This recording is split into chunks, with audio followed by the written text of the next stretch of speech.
Hello बच्चों, let's read the question. Here question given is which of the following statement is wrong about the rate of reaction? A. The rate of a reaction cannot be negative. B. Rate of a reaction is the change in concentration of the reactant per unit time per unit stoichiometric coefficient of that component. C.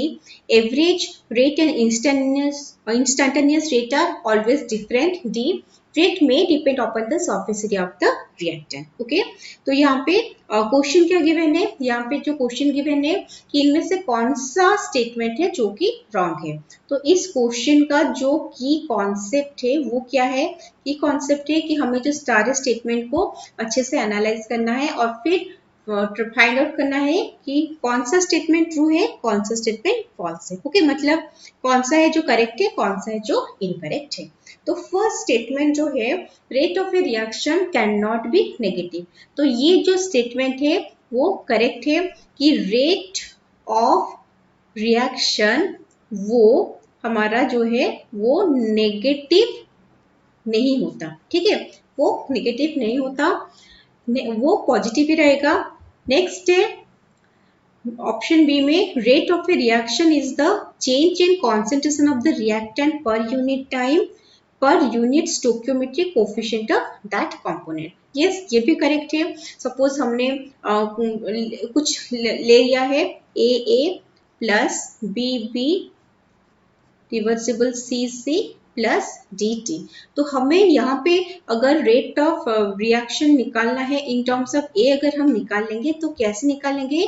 Change in concentration of the reactant, change in concentration of A divided by per unit time, that is dt, and per unit stoichiometric coefficient. stoichiometric coefficient यहाँ पे क्या है? a है, तो वो बन जाएगा हमारा 1 by a d concentration of a by dt. Okay, इस टाइप का निकलेगा रेट ऑफ द रिएक्शन. समझ में आ रहा है? तो और जो हमारा वैल्यू जो है वो अगर हमारा रिएक्टेंट रहा तो उस केस में अमाउंट जो है वो डिक्रीज होगा, प्रोडक्ट रहा तो उस केस में अमाउंट जो है वो इंक्रीज होगा. तो ये स्टेटमेंट भी जो है वो हमारा करेक्ट है और ये स्टेटमेंट भी करेक्ट है. नेक्स्ट देखेंगे ऑप्शन सी. ऑप्शन सी में क्या प्रेजेंट है? Average rate and instantaneous rate are always different. This statement is wrong. क्यों?